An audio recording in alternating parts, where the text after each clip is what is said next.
sao lại phát sáng nữa rồi? Chẳng lẽ Long Vương lạnh hỏng rồi? Cứu mạng, cứu tôi với. Giữa ban ngày ban mặt dám ăn hiếp dân nữ, các ngươi dừng tay cho ta. Đây là tôn gia thủ phủ Giang Thành. Ngươi đừng xen vào việc của người khác. Ta sợ quá à.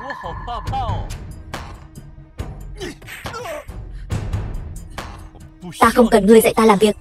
Tên ăn mày thối, Tôn Thiên Vạn, con trai thủ phủ Giang Thành. Bản thiếu gia không so đo với ngươi. Cầm tiền cút đi. Mấy đồng này thưởng cho ngươi. Ta nói lại một lần nữa, thả cô ấy ra.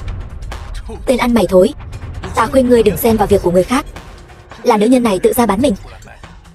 Ngươi làm vậy là cản trở người ta làm ăn. Ta chỉ thấy vị cô nương này không muốn. Trừ phi các ngươi để cô ấy tự nói với ta, nếu không ta tuyệt đối không rời đi. Soái ca, Tề Kiều Kiều, nữ tổng tài, chàng cứu tôi với, tôi bị bọn họ lừa. Cho dù bản thiếu gia lừa ngươi thì sao? Điều đó chỉ chứng tỏ ngươi ngu ngốc. Muốn gặp viện trưởng cô nhi viện Thiên Minh, muốn thay đại ca ngươi báo thù. Được, chỉ cần ngươi hầu hạ bản thiếu gia thoải mái, mọi chuyện đều dễ nói. Không buông ra thì đừng trách tôi không khách khí. Được thôi, bản thiếu gia còn muốn trước mặt ngươi chơi đùa nữ nhân của ngươi, để xem ngươi làm gì ta. Bọn bay dám, đợi bổn tiểu thư trở về nhất định băm bọn bay thành trăm mảnh. Nếu còn không ngậm miệng, ta liền phế ngươi ngay bây giờ. Được thôi, vậy ta sẽ xem ngươi có bao nhiêu bản lĩnh. Đánh cho ta. Dừng tay. Tiểu lão công, huynh có sao không? Đây là tình huống gì? Gặp phải một tên cặn bã, ta tiện tay dạy hắn đạo lý làm người, để sau này ra ngoài khỏi làm mất mặt đại hạ. Ngươi chán sống. Tôn thiếu gia, chuyện này nể mặt ta thì thôi đi. Chỉ cần huynh thả cô nương này ra, chúng ta sẽ bỏ qua chuyện cũ. Ngươi tính là thứ gì? Muốn tôn gia ta nể mặt ngươi? Chỉ bằng tập đoàn Thiên Hạ đích thân ký cho ta đơn hàng 5 tỷ, ngài thấy đủ chưa? Nghe nói tập đoàn Thiên Hạ ký với ngươi một hợp đồng nhỏ, nhưng tôn gia ta lại là đại khách hàng của tập đoàn Thiên Hạ. Chỉ cần một câu nói, hợp đồng này vì một cái là mất ngay. Ngươi chỉ là một đối tác nhỏ bé mà cũng dám ở trước mặt ta mạnh miệng. Diệp Thiên, 3 phút nữa cút đến đây cho ta. Phế vật, ngươi dám trực tiếp gọi đại danh của tổng tài, đúng là chưa trải qua sự đánh đập của xã hội. Được, bản thiếu gia hôm nay sẽ đích thân dạy ngươi. Đánh gãy chân chó của ngươi. Ai dám đánh Lâm tiên sinh? Lâm tiên sinh. Diệp tổng, ở đây không có Lâm tiên sinh, nhưng mà ngài đến thật đúng lúc. Có một tên tiểu tử không biết trời cao đất dày dám mạo phạm ngài. Tôi đang định dạy dỗ hắn. Ta thấy kẻ cần dạy dỗ là ngươi. Đánh gãy chân chó của hắn, dạy hắn biết quy củ. Diệp tổng, ngài có ý gì? Cho dù muốn dạy dỗ tôi, ngài cũng phải cho tôi một lời giải thích chứ. Họ Tôn kia, người đã đắc tội với ân nhân của ta, Lâm tiên sinh. Diệp tổng, hắn chỉ là một tên phế vật, làm sao có thể cứu ngài được? Ngài xem có phải là có hiểu lầm gì không? Cầm miệng. Từ hôm nay trở đi, chấm dứt mọi hợp tác của Tôn gia với tập đoàn Thiên Hạ của ta. Diệp tổng, tôi sai rồi, xin ngài tha thứ cho tôi. Ngươi nên cầu xin không phải ta, mà là Lâm tiên sinh. Lâm tiên sinh, tôi không biết cô ấy là người của ngài. Nếu không cho tôi 10 lá gan, tôi cũng không dám. Xin ngài tha cho tôi không dám nữa. Tề tiểu thư, hắn tùy cô xử lý. Tề tiểu thư, tôi đảm bảo không dám nữa. Xin cô cho tôi một cơ hội sửa sai. Tôn Thiên Vạn, người tốt nhất đừng có lần thứ hai, nếu không sẽ không chỉ đơn giản là một cái chân đâu. Dạ. Đa tạ Tề tiểu thư. Diệp tổng, vậy đơn hàng của tôi có thể giữ lại mạng ngươi. Là Lâm tiên sinh đã rộng lượng lắm rồi. Cút cho ta. Vâng. Đồ ăn mày thối, không xử được ngươi. Ta không họ Tôn. Lâm tiên sinh, thuộc hạ cáo từ. Đa tạ ngài ra tay nghĩa hiệp, dám hỏi tôn tính đại danh của ngài. Ngày sau ta Tề Kiều Kiều nhất định sẽ báo đáp. Tiện tay giúp đỡ thôi, cô nương không cần bận tâm. Tại hạ Lâm Khiếu. Thì ra chàng chính là vị hôn phu của ta. Cô nương, nàng chắc là nhận nhầm người rồi. Lâm Khiếu, Rốt cuộc là chuyện gì đang xảy ra? Vậy, chúng ta có việc, về trước rồi nói sau. Mọi người thấy thế nào?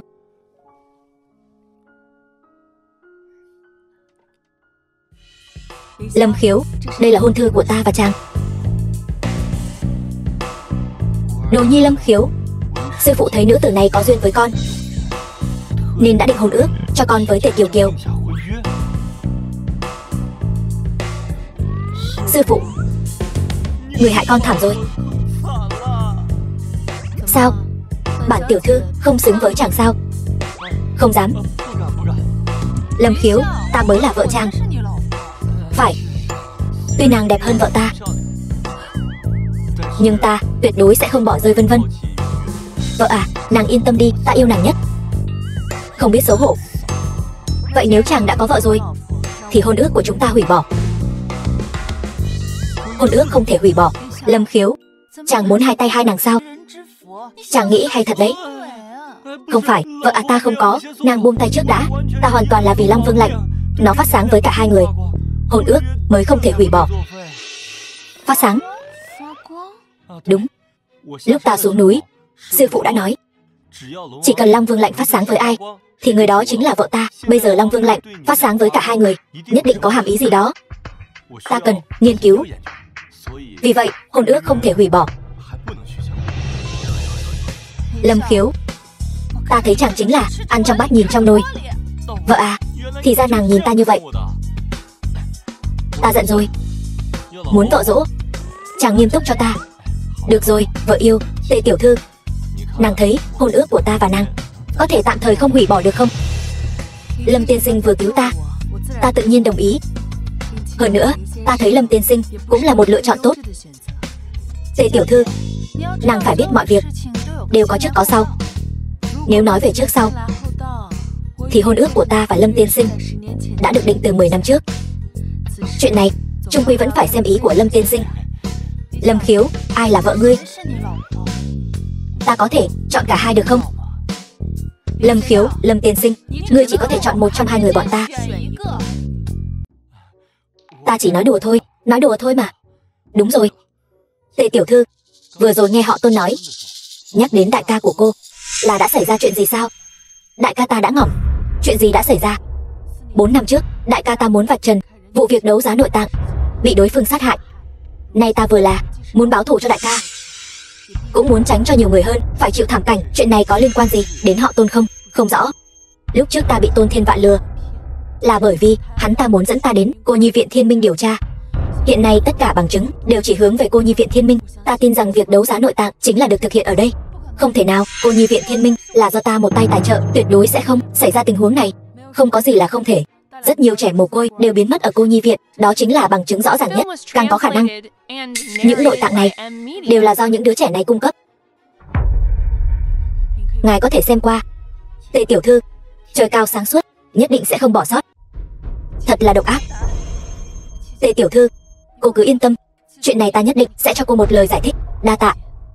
Phải là ta cảm ơn cô mới đúng. Nếu chuyện này là thật, ta tuyệt đối sẽ không khoanh tay đứng nhìn. À đúng rồi, chính thức giới thiệu một chút, ta họ Sở, cứ gọi ta là Vân Vân tỷ là được. Vợ à, nàng đừng quá áp lực, chúng ta tin nàng trong sạch. Bây giờ việc cấp bách là gọi điện cho viện trưởng để xác nhận tình hình. Trong sạch? Ngươi cứ nói thẳng ta, còn trong trắng luôn đi. Cũng không phải là không được. Thứ nhất, ngươi chưa từng lấy mạng người. Thứ hai, chúng ta còn chưa ngủ với nhau. Ngươi im miệng cho ta. Xin lỗi, Tề tiểu thư, đã để cô chê cười rồi, tôi sẽ gọi cho viện trưởng ngay. Sở tiểu thư, chuyện này vẫn làm phiền cô rồi. Không sao. Lưu viện trưởng, tôi điều tra được rất nhiều trẻ mồ côi đã biến mất ở Cô Nhi Viện. Chuyện này ông có gì muốn nói không? Sở tiểu thư, những điều này đều thuộc tình huống bình thường, còn bọn họ không phải biến mất, mà chỉ là rời khỏi Cô Nhi Viện. Tình huống bình thường? Tôi không quan tâm bọn họ là biến mất hay rời khỏi Cô Nhi Viện. Ta hiện tại lập tức muốn người mau chóng tới đây, phải cho ta một lời giải thích. Chuyện này ngươi giấu giếm không báo, quả thực không coi ta ra gì. Lâm tiên sinh, xem ra mẫu thân của Sở tỷ tỷ không ưa gì ngài. Con đường theo đuổi vợ của ngài còn dài, không bằng cân nhắc ta. Ta cũng không kém Sở tiểu thư. Tề tiểu thư, cô đừng nói đùa tôi nữa. Các người là ai? Trưởng khoa Lưu, tại sao xuất hiện ở nhà Sở tổng? Chúng tôi đương nhiên là nhận lời nhờ vả của Sở tổng, muốn các người nói rõ cô nhi viện Thiên Minh vì sao có nhiều trẻ mồ côi mất tích không rõ nguyên nhân, cho Sở tổng một lời giải thích đi. Cô nhi viện chúng tôi đều kinh doanh bình thường, trẻ con đều theo quy trình thông thường rời đi, không có vấn đề gì cả. Không có vấn đề. Vậy tại sao những đứa trẻ này về sau không có tin tức gì nữa? Lưu viện trưởng, ông rõ ràng là đang nói dối. Tôi nói bình thường là bình thường. Nếu không có việc gì, vậy tôi đi đây. Nếu ông dám đi, tôi sẽ bảo Sở tổng rút vốn. Cô thật là ngu xuẩn. Nếu đã như vậy, Sở Vân Vân muốn rút vốn thì cứ để cô ta rút vốn. Cô nhi viện Thiên Minh tôi không thiếu tiền. Xem ra ông cũng là một thành viên của tổ chức buôn bán. Giờ đặt trước mặt ngươi có hai con đường. Thứ nhất là khai ra kẻ chủ mưu đứng sau. Thứ hai, ngỏm, không ai dám đe dọa ta. Đứng sau lưng ta là Tôn gia, là Thiên Dược Hiệp hội. Bọn bây ai dám động đến ta, khiến chúng nó câm miệng mãi mãi cho ta. Lưu viện trưởng, ta khuyên người tốt nhất đừng giở trò. Chỉ là một Tôn gia còn con, ta còn chẳng để vào mắt. Cho dù là chiến thần Tưởng Vũ hay là viện trưởng chấp pháp viện, chỉ cần ta ra lệnh một tiếng, bọn họ cũng phải quỳ xuống cho ta. Huống chi là ngươi. Ngươi đây là ăn nói ngông cuồng, vô pháp vô thiên. Tốt nhất bây giờ hãy thả ta đi. Nếu không Tôn gia nhất định sẽ diệt cả họ nhà ngươi. Lâm Khiếu, hay là huynh cứ đi trước đi. Tôi không muốn liên lụy huynh. Đắc tội hắn chính là đắc tội với cả Tôn gia, đắc tội với cả thiên hội. Tề tiểu thư, hắn đây là tự chui đầu vào lưới. Tưởng Vũ, trong 3 phút bảo viện trưởng chấp pháp viện đến gặp ta. Làm người vẫn là đừng quá tự cao tự đại. Thằng nhãi, tự cao tự đại là ngươi đấy. Ai đang đợi ta vậy? Lý viện trưởng, sao ngài lại tới đây? Ta đến để chuẩn bị. Viện trưởng Lý, viện trưởng cô nhi viện, bắt ngươi về quy án. Lâm tiên sinh, ngài nói xem nên xử lý hắn thế nào? Ép hắn khai ra nơi giam giữ con tin, nếu không thì ngỏm. Vâng, Lý viện trưởng, hình như ngài nhầm rồi. Người ngài nên bắt là hắn ta mới đúng. Tất cả đều là hắn ta vu khống tôi. Ngài hãy thả tôi ra, đi bắt hắn ta. Ngoan cố lươn lẹo, tiếp tục đánh cho ta. Đánh đến khi nào hắn khai thì thôi. Nói hay không? Tôi không biết. Tôi cái gì cũng không biết. Các người cứ đánh ngỏm tôi đi, tôi cũng chẳng biết gì cả. Lưới trời lồng lộng, cái ác bất diệt. Lưu viện trưởng, ngươi hãy suy nghĩ cho kỹ. Cho dù kẻ chống lưng cho ngươi là Tôn gia, thì bọn họ cũng chỉ bỏ xe giữ tướng thôi. Ngươi thật sự không nói sao? Tôi cái gì cũng không biết. Tôi vô tội mà. Mau thả tôi ra. Tất cả những chuyện này đều là bọn họ ép tôi làm. Lâm tiên sinh, xin ngài chỉ thị kế hoạch hành động tiếp theo. Bắt Tôn Thiên Vạn, ép hắn khai ra nơi giam giữ con tin. Tôn thiếu, Lưu viện trưởng đã khai ra thân phận của ngài, ngài nhất định phải nhanh chóng chuyển rời con tin. Lưu viện trưởng, đã nghe được bao nhiêu rồi? Thì ra là ngươi đứng sau thao túng tất cả, lấy những đứa trẻ ở cô nhi viện Thiên Minh làm nguồn cung cấp nội tạng, buôn bán, dùng tính mạng của những đứa trẻ này để kiếm tiền. Sở tiểu thư, chỉ là dùng nội tạng của chúng để cứu sống những người có giá trị hơn. Đó là vinh hạnh của chúng. Có phải trong mắt các ngươi, những đứa trẻ này căn bản không phải là người, chỉ là một món hàng để các ngươi kiếm được khoản tiền cách xù, một công cụ? Không sai, Sở tiểu thư quả nhiên thông minh tuyệt đỉnh. Tôi còn luyến tiếc không muốn lấy mạng cô nữa, nhưng cô biết quá nhiều rồi. Vậy đi, tôi cho cô một cơ hội làm nữ nhân của tôi. Tôi sẽ tha mạng cho cô. Mơ đi. Nếu bây giờ ngươi chịu hối cải, khai ra nơi giam giữ lũ trẻ, coi như là chuộc tội. Nếu không khó thoát. Lâm Khiếu đang trên đường đến đây rồi, tự lo liệu đi. Sở tiểu thư, cô đúng là không uống rượu mời, lại muốn uống rượu phạt. Trói cô ta lại cho ta. Dạ.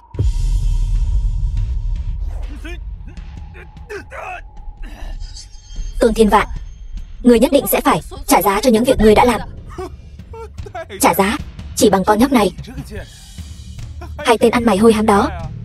Cứ để hắn ta đến đây, ta muốn xem trước mặt hắn ngủ với nữ nhân của hắn, tên nhát gan đó sẽ phản ứng thế nào.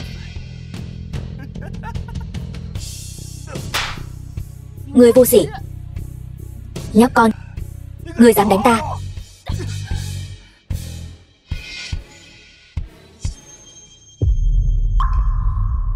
Dám động vào nữ nhân của ta, không thể tha thứ. Tốt lắm, bây giờ đã đến đủ rồi. Chúng ta cùng tính nợ mới lẫn nợ cũ. Bắt hết bọn chúng lại cho ta. Tôn Thiên Vạn, ngươi thật là uy phong. Ta thấy nếu không phải ta là viện trưởng chấp pháp viện này thì sau này trước đó là của ngươi rồi. Viện trưởng, chuyện nhà họ Tôn ông đừng xen vào. Hôm nay ta sẽ không tha cho bất kỳ ai trong số chúng. Xin lỗi, hôm nay tôi đến đây theo lệnh của Lâm tiên sinh để bắt ngươi. Lâm tiên sinh? Lâm tiên sinh nào? Không lẽ lại là tên vô dụng đó chứ? Viện trưởng, nếu ông bị uy hiếp, cứ nói thẳng.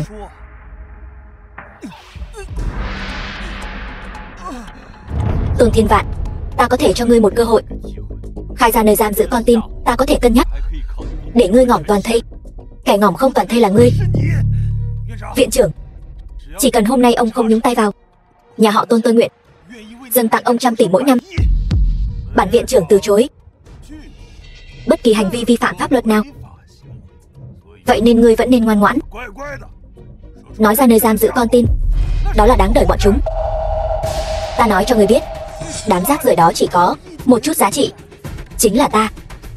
Chính ta đã khiến mạng sống của chúng thể hiện ra giá trị. Bọn chúng căn bản không cần ngươi đến thay chúng đòi lại công bằng. Mau thả ta ra. Bớt nói nhảm. Nói hay không, cha ta sẽ không tha cho ngươi đâu. Không nói phải không? Ngỏm. Ta nói.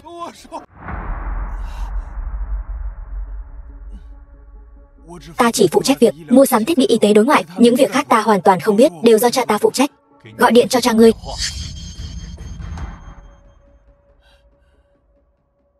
Cha, con sắp ngỏm rồi. Nói cho con biết nơi giam giữ con tin, con không muốn ngỏm. Con thật sự không muốn ngỏm. Con trai, con làm sao vậy? Ai dám động đến con, ta sẽ băm thằng khốn đó ra. Là một tên phế vật họ Lâm. Hắn mang theo viện trưởng chấp pháp viện đến bắt ta. Con không muốn ngỏm, con không muốn ngồi tù. Cha cứu con với. Họ Lâm, đây là nhân vật lớn nào vậy? Ngay cả chấp pháp viện cũng có thể điều động. Hắn tên gì? Lâm Khiếu. Cũng chỉ là tên trai bao, được Sở Vân Vân bao nuôi.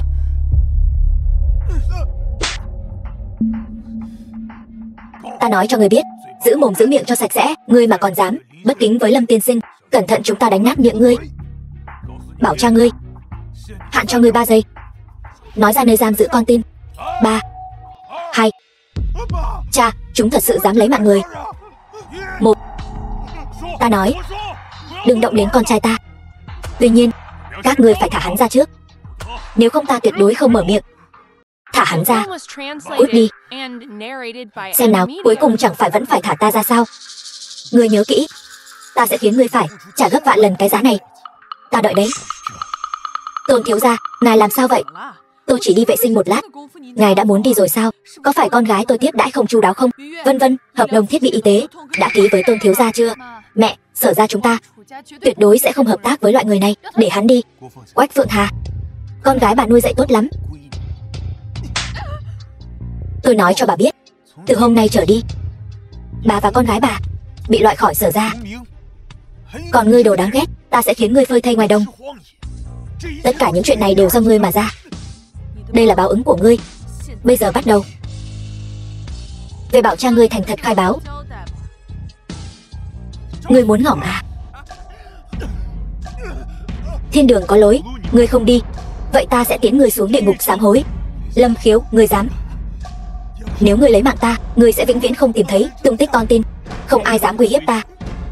Dừng tay. Manh mối không thể đứt đoạn tại đây được. Tề tiểu thư. Lâm Khiếu, mau lại xem Tề tiểu thư. Sau đó sẽ tính sổ với Tôn Thiên Vạn. Cũng kịp, vợ yêu nói có lý. Nhưng hắn tội ngỏm khó tha. Lần này là tử tôn căn, lần sau sẽ lấy đầu ngươi. Đem thiếu gia các ngươi cút. Lâm Khiếu, chúng ta đưa Tề tiểu thư đến bệnh viện thôi. Tề tiểu thư yên tâm, cô sẽ không sao đâu. Lâm Khiếu, đợi Tề tiểu thư tỉnh lại, ngươi có cách nào Xóa bỏ vết sẹo trên eo nàng không? Tất nhiên là không thành vấn đề. Xem ý nguyện của nàng thôi. Đúng rồi, ta về thu dọn một chút. Nói với mẫu thân một tiếng. Ngươi về sau, đừng dính líu đến Tôn gia nữa. Được.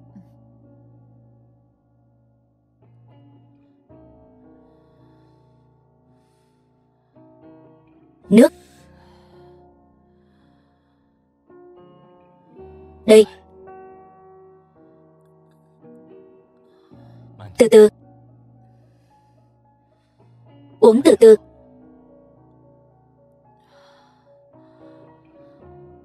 Lâm tiên sinh, vì vụ án buôn bán nội tạng đã có manh mối, nên việc tìm hiểu sâu hơn không cần liên lụy đến anh nữa.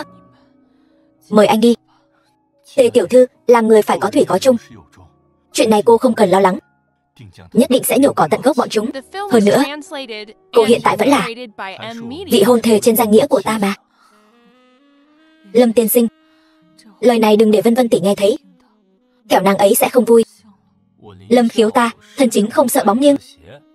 Hơn nữa hiện tại cô đang bị bệnh, ta càng nên ở lại chăm sóc cô. Sao có thể để cô một mình rời đi chứ? Chỉ là không biết vết sẹo đáng sợ này của tôi có thể biến mất không? Chỉ cần Tề tiểu thư vén áo lên, ta nhất định sẽ khiến nó biến mất hoàn toàn. Vén áo lên. Đúng, vén áo lên sẽ tiện hơn. Vậy Lâm tiên sinh, nhẹ nhàng thôi, tôi sợ đau. Cô yên tâm, lúc đầu có thể hơi đau một chút, về sau sẽ rất dễ chịu. Vậy thì anh chậm thôi.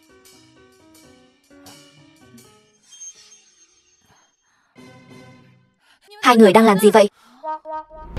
Lâm Khiếu, có tin tức về con tin chưa? Vẫn chưa. Ta đoán tên khốn đó 8 phần là không muốn nhận trách nhiệm. Không, ta đến để tự mình nói cho ngươi biết. Ta thấy các ngươi rõ ràng là không biết hối cải, nhưng đến cuối cùng các ngươi sẽ phát hiện tất cả những gì các ngươi làm chỉ là ngu ngốc mà thôi. Ngươi chính là Lâm Khiếu, dám phế con trai ta. Hôm nay ta sẽ băm ngươi ra. Chiến Vương, tên nhóc này làm phiền cô rồi. Chiến Vương, ngươi là thuộc hạ của ai? Lâm Khiếu, ngươi vậy mà ngay cả Chiến Vương cũng chưa từng nghe qua. Nàng ấy là nữ chiến vương duy nhất của đại hạ ta, từng đồ sát 5 nước trong một ngày, sắp trở thành một trong tứ đại chiến thần. Vương Huệ Đình, nếu ngươi biết điều, bây giờ cầu xin tha thứ, biết đâu có thể giữ lại cho ngươi toàn thây. Lâm Khiếu, sao còn chưa tự kết liễu tạ tội? Ta hỏi, ngươi là thuộc hạ của ai? Ngươi một đời chiến vương, vậy mà lại tiếp tay cho giặc. Ngươi căn bản không xứng xưng vương. Ta khinh. Chiến vương rõ ràng là hắn ta, không phân biệt phải trái. Tôi muốn hắn ngỏm. Chiến Vương, năm đó cô được cha tôi ban ơn mới sống sót, cô nhất định phải biết ơn đáp nghĩa, lấy mạng bọn chúng. Lâm Khiếu, nhà họ Tôn từng có ơn với ta, vậy thì hôm nay ta chính là báo ơn. Chỉ đại diện cho thân phận cá nhân của ta, Vương Huệ Đình cũng không hổ thẹn với ngôi vị chiến vương của ta, càng không hổ thẹn với danh hiệu đứng đầu chiến thần. Lấy mạng.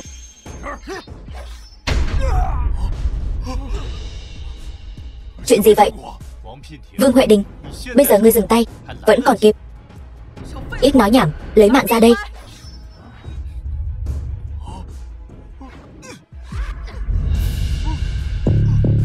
Chuyện gì vậy? Sao lại thế này? Vương Huệ Đình, bọn họ đều là thành viên của tổ chức buôn bán nội tạng. Ngươi chắc chắn muốn bất phân thị phi giúp đỡ bọn họ. Ngươi nói bậy. Chiến Vương, năm xưa phụ thân ta khi cô chỉ còn thoi thóp đã cứu cô một mạng, thì cô phải biết ta và phụ thân đều là người tốt. Lâm Khiếu, hạng người đảo điên trắng đen như ngươi ta thấy nhiều rồi. Hôm nay nếu ta không thể đánh bại ngươi, ta tình nguyện từ bỏ ngôi vị chiến vương, không để mất mặt chiến thần. Khoan đã, 3 phút ta sẽ cho ngươi biết hành vi của ngươi ngu xuẩn đến mức nào. 3 phút nữa xuất hiện trước mặt ta. Ngươi dám bất kính với bổn vương, Chu Di cửu tộc, ai dám?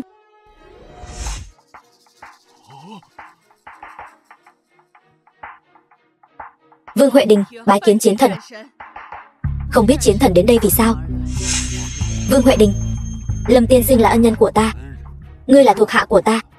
Ngươi dám chu di cửu tộc Lâm tiên sinh, e là phải tính cả ta vào đó. Thuộc hạ không dám. Lâm tiên sinh, ngài thấy xử trí thế nào? Chiến vương. Lâm Khiếu chỉ là một tên ăn mày hôi hám, làm sao có thể quen biết chiến thần chi chủ Diệp Thiên.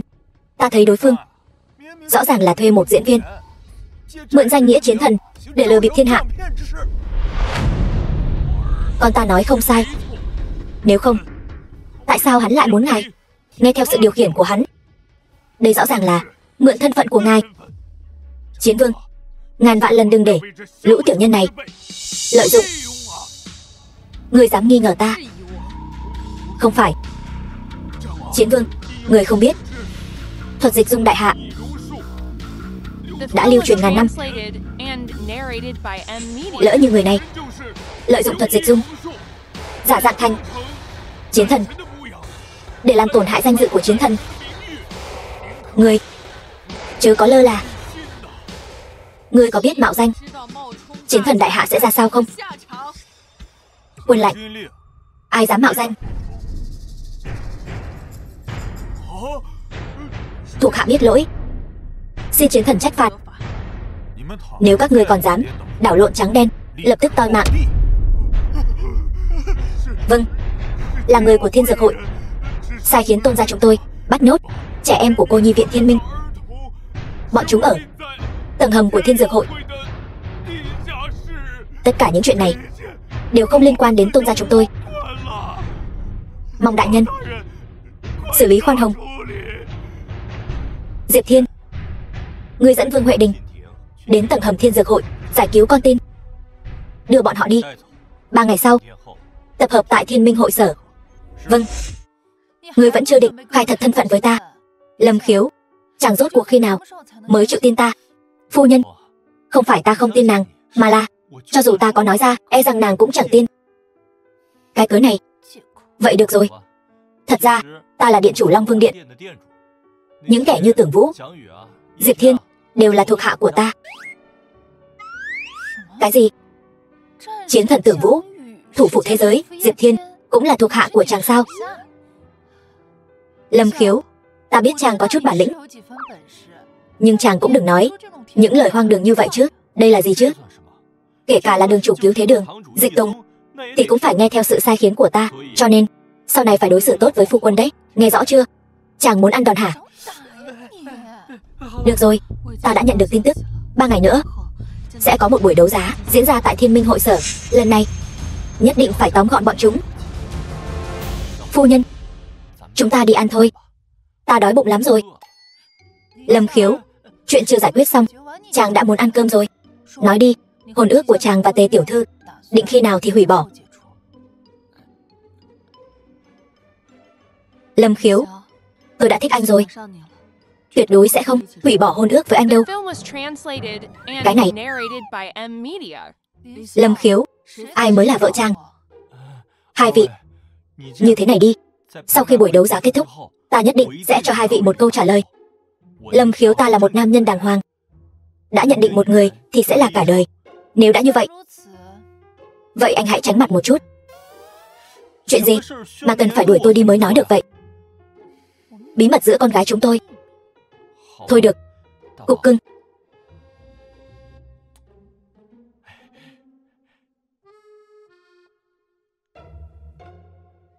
Tề tiểu thư, tôi là bạn gái được Lâm Khiếu thừa nhận, còn cô chỉ là vị hôn thê do sư phụ anh ấy định ra mà thôi. Nếu đã vậy, chi bằng chúng ta cạnh tranh công bằng đi. Được lắm. Đến lúc đó, tại buổi đấu giá, cùng tôi cầu hôn Lâm Khiếu. Khi đó, chỉ cần xem tâm ý của Lâm Khiếu là được. Được. Phu nhân, hai người nói chuyện xong chưa vậy? Y tá nói có thể xuất viện rồi. Được, vậy chúng ta về nhà thôi. Được. Vừa rồi hai người đã nói gì vậy? Cho chàng một bất ngờ. Buổi đấu giá 3 ngày nữa sẽ biết thôi. Bất ngờ sao? Vậy ta thật nóng lòng mong chờ. Tề tiểu thư, tối nay hãy nghỉ ngơi cho khỏe. Chúng ta cũng đi ngủ thôi. Ai thèm ngủ với ngươi chứ? Tối nay ta sẽ cho các ngươi ăn giấc ngàn thu. Ai phái các ngươi tới? Hỏi Diêm Vương đi. Là ai của Thiên Dược Hội phái các ngươi tới tìm cái ngỏm? Người đáng ngỏm là ngươi. Bây giờ ngươi thả hai nàng ra, ta có thể tha cho các ngươi một con đường sống. Bớt nói nhảm. Cho ngươi 3 giây. Nếu không, ta sẽ lấy mạng cả hai nàng. Lâm Khiếu, ta ra lệnh cho ngươi cứu Tề tiểu thư, đừng lo cho tôi. Không, Lâm Khiếu, ngươi hãy cứu Vân Vân tỷ trước. Tất cả những chuyện này đều là do ta mà ra. Có khả năng nào không? Cả hai người các ngươi đều không cần phải ngỏm.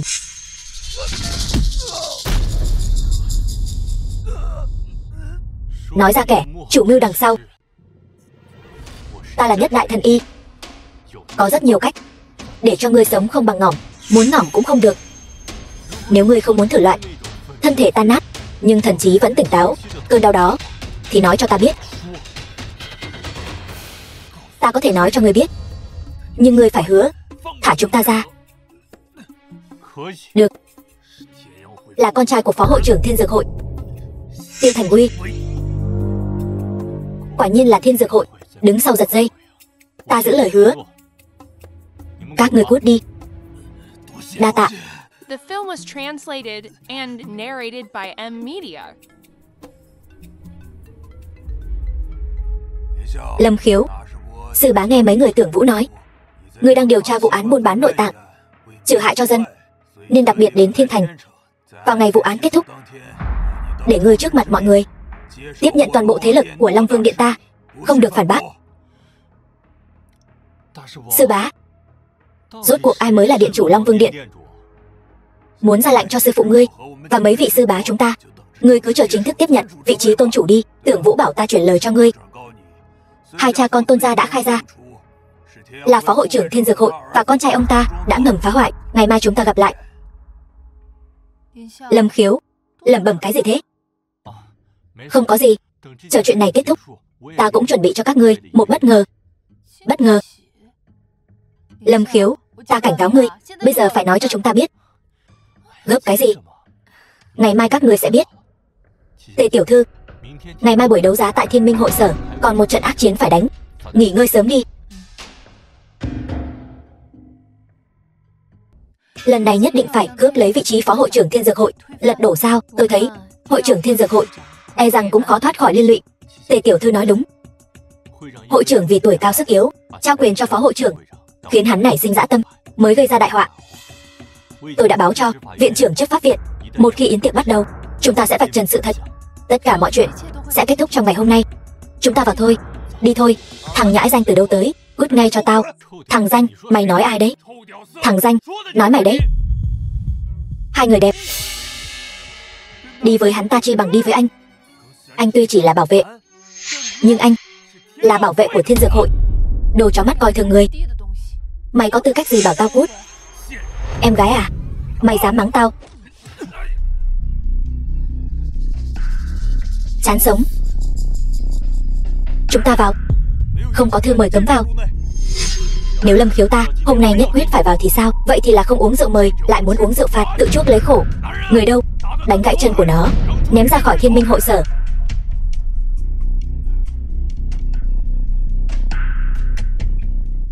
Vào thôi. Hóa ra là Hồng Môn Yến. Báo với thiếu gia nhà các ngươi, Lâm Khiếu đến rồi. Đi thôi.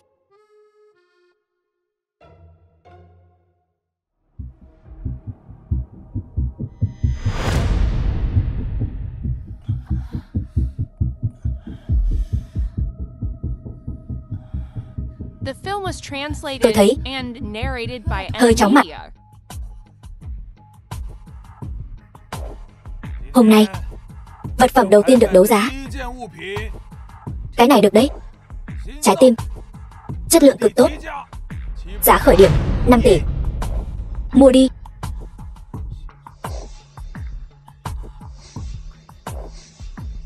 Có người trả 8 tỷ. 8 tỷ lần 1, 8 tỷ lần 2, 8 tỷ lần 3. Chốt. Tiếp theo, mời Trương tiên sinh lên nhận. Cảm ơn Thiên Dược Hội đã cho vợ tôi cơ hội sống lần thứ hai. Cảm ơn. Dừng tay. Nơi này bị phong tỏa. Ngươi là ai? Dám đến phá hoại thiên dược hội của ta? Ta Lâm Khiếu, đến thay trời hành đạo. Ta thấy hôm nay ngươi đến đây là để quấy rối. Buổi đấu giá của thiên dược hội là nơi chính quy. Ngươi hỏi bọn họ xem họ có cần không. Ta mặc kệ chính quy hay không. Hiện tại ta chỉ biết ta có rất nhiều tiền. Ta không muốn vợ ta ngỏm. Vợ ta bây giờ rất cần nó. Ngươi đưa nó cho ta. Nghe thấy không? Cút cho ta. Đó là tất cả bọn họ đều bị ngươi che mắt rồi. Ta có thể nói rõ ràng với các vị ở đây. Hiện tại trong buổi đấu giá nội tạng, tất cả nội tạng đều là ngỏm bất thương, được lấy từ xác người sống. Hành vi độc ác như vậy, tất cả đều là vì phú quý tột đỉnh. Còn những người các ngươi đều là đồng lõa. Các ngươi còn không dừng tay. Đây chính là thiên dược hội. Đây chính là thương hiệu lâu đời của Thiên Thành. Sao ngươi dám vu khống? Nó tàn hại người vô tội. Sao ngươi dám khẳng định những người ở đây đều là đồng lõa? Ngươi thật là không biết trời cao đất dày. Nói suông không bằng chứng. Có bản lĩnh thì ngươi đưa ra bằng chứng. Bằng chứng? Bằng chứng chính là những nội tạng này. Tất cả đều là của những đứa trẻ ở cô nhi viện Thiên Minh. Là từ thân thể nóng hổi của chúng mà lấy ra. Các ngươi còn muốn bằng chứng gì nữa? Thật là hoang đường. Thiên dược hội ta, tất cả đều là chính quy. Được, vậy ngươi nói cho ta biết, những nội tạng này từ đâu mà có? Nói. Không nói được nữa rồi. Vậy ngươi để người biết. Đến nói cho ta biết đi. Vậy để ta nói cho ngươi biết. Đây là do đại hạ ủy quyền. Ta đứng trước mặt mọi người chính là vì tuân theo bổn phận của người thầy thuốc, cứu chữa thiên hạ. Ta đã cứu vô số người, hóa ra đổi lại được kết cục như ngày hôm nay. Được, vậy thì bây giờ dừng lại. Không, không thể dừng lại hội trưởng. Tên này chính là Lang Băm. Ngươi phải xin lỗi hội trưởng. Xin lỗi. Nếu không thì ngươi đừng hòng rời khỏi đây. Xin lỗi. Ai dám bắt Lâm Khiếu xin lỗi? Các ngươi không phải muốn bằng chứng sao? Vậy ta cho các ngươi bằng chứng. Những đứa trẻ trong ảnh này nội tạng đều đã biến mất. Những bằng chứng này đủ chưa? Một tấm ảnh thì có thể chứng minh được gì? Ta thấy ngươi và Lâm Khiếu này chính là đồng bọn, muốn vu khống hội trưởng, mưu lợi từ đó. Ta thấy tên này rõ ràng là trai bao của nữ nhân này. Thật là đồ bỏ đi, lời của một kẻ vô dụng. Các người nói xem, có cần thiết phải nghe không? Tôi phải đi rồi, vợ tôi không thể chờ được nữa. Ngươi có thể đi, nhưng trái tim này phải để lại. Đây là bằng chứng phạm pháp của bọn chúng. Ngươi không thể mang đi. Cút, ta nói cho ngươi biết. Tất cả mọi thứ ở đây đều không liên quan đến ta. Ta chỉ cần vợ ta sống. Nếu biết điều thì mau cút đi cho ta. Đừng cản đường ta. Còn nữa, trái tim này ta đã mua rồi. Bây giờ nó là của ta. Ta có quyền mang nó đi. Vậy những người đã ngỏm thì sao? Mạng vợ ngươi là mạng. Mạng những đứa trẻ này không phải là mạng sao? Hãy để hắn ta đi. Vợ hắn ta vô tội. Người của tòa án phía sau sẽ bắt những kẻ giữ trái tim mang đi. Còn các ngươi, những kẻ có tội, ta khuyên các ngươi đừng xen vào việc của người khác. Các ngươi căn bản không có tư cách bắt chúng ta. Ngươi cút cho ta. Ở đây không có kẻ lấy mạng người, cũng không có đồng phạm. Nếu có, chính là các ngươi. Chỉ có kẻ lòng dạ bất chính mới có thể nghĩ ra chuyện độc ác như vậy. Ngươi.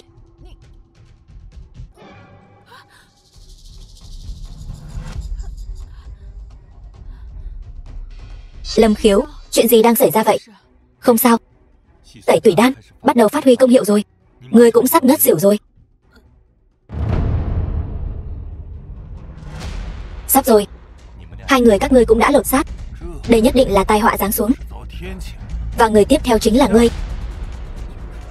Họ chỉ là uống tẩy tủy đan của ta, 3 giây sau sẽ tỉnh lại, cường tráng thân thể. Hoàng Mao Tiểu Nhi, ta thấy đây chính là cái cớ ngươi dùng để che giấu sự thật. Đàn bà của ngươi cả đời này sẽ không tỉnh lại nữa. Còn ngươi chính là hung thủ lấy mạng họ. Được thôi, vậy thì ngươi cứ chờ xem. Đồ vô dụng. Hết thời gian rồi.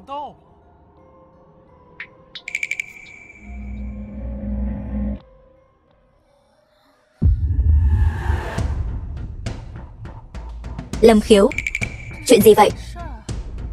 Đương nhiên là hội trưởng đại nhân muốn ta Lâm mẫu ngỏm, cố ý thả hương độc trong không khí, không màu không mùi, muốn lấy mạng ta, cuối cùng lại đổ tội cho tai họa. để ta mang theo, tiếng xấu cả đời mà ngỏm.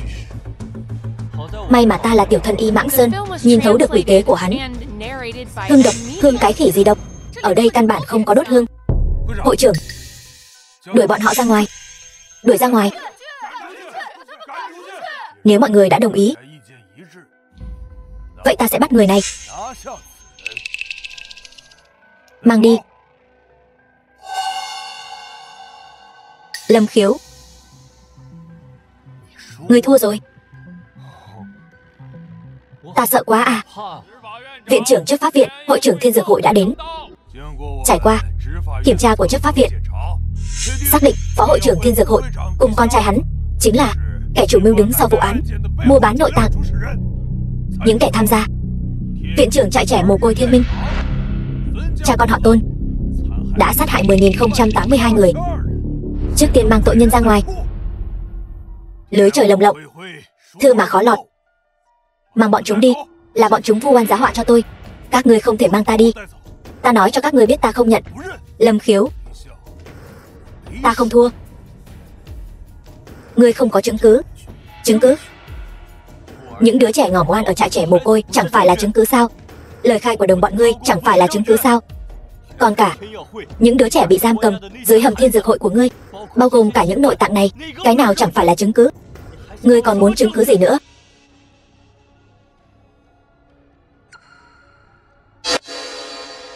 Vâng, Mạnh Lâm tiên sinh đã cứu được con tin. Tổng cộng 1 vạn người, sao huynh lại mang theo một đứa trẻ đến đây? Anh trai, là muội tự muốn đến. Muội muốn tận mắt chứng kiến lũ người xấu này xa lưới. Muội tin thế giới này đối với tất cả mọi người đều ấm áp và công bằng. Anh trai, muội muốn thấy lũ người xấu này phải trả giá đắt. Cô bé, muội dám đứng ra tố cáo hắn, rất nguy hiểm đấy. Muội không sợ. Muội tin rằng thế giới này tươi đẹp. Muội muốn an ủi chị gái đã mất của muội. Thế giới rực rỡ, muội không khuất phục trước kẻ xấu. Không ai khuất phục cả. Thế giới thật tươi đẹp. Tất cả tội ác đều sẽ phơi bày dưới ánh mặt trời chói chang. Tiêu Tông Dương, ngươi có nhận tội không? Tôi không có tội. Là tất cả các ngươi đang lừa tôi. Là tất cả các ngươi đang ép buộc tôi. Nhân chứng vật chứng đều có đủ. Ngươi còn dám chối cãi? Mang hắn ta ra ngoài cho ta. Kể từ hôm nay thi hành án tử. Các ngươi hãy thả con trai ta ra. Nó vô tội. Ngươi, tội không thể tha thứ. Đem tất cả bọn chúng đi. Hút hết đi lũ người các ngươi. Căn bản là không thể đổi lại những sinh mạng đã mất. Cha nợ con trả. Lâm tiên sinh, ngài thấy thế nào? Đi thôi.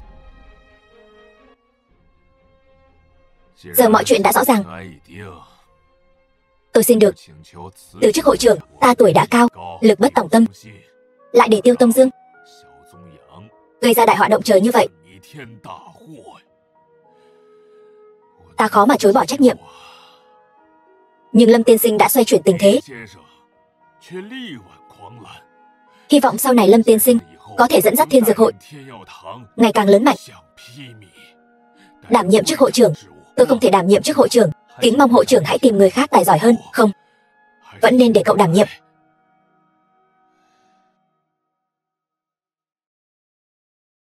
Chân nhân của Long Vương Điện, Diệp Thiên của tập đoàn Thiên Hạ, Tưởng Vũ người đứng đầu tứ đại chiến thần, Dịch Tùng đường chủ cứu thế đường. Bái kiến tôn chủ. Mong tôn chủ kế vị. Đại sư bá, giờ nhiệm vụ đã hoàn thành. Tôi chỉ muốn về nhà cưới vợ sinh con, sống cuộc sống bình thường. Trước tôn chủ tôi xin miễn.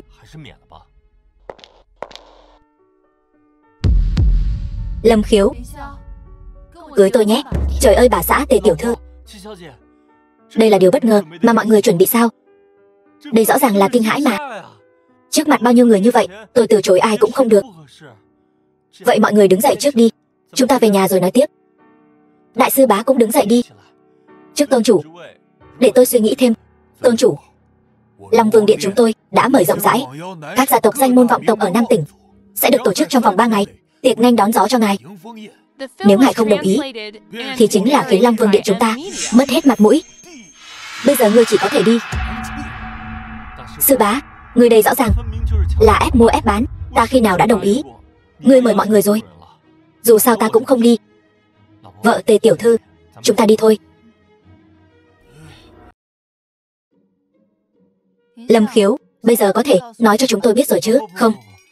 Trước đó, ta phải trả lời câu hỏi của các ngươi. Thật ra, ta là truyền nhân của Long Vương Điện. Chiến thần Tưởng Vũ gì đó, Diệp Thiên của tập đoàn Thiên Hạ gì đó, Dịch Tùng đường chủ Cứu Thế đường gì đó, đều là thuộc hạ của ta. Ngạc nhiên không? Bất ngờ không? Ngươi đừng làm loạn nữa. Thôi đừng nói chuyện này nữa.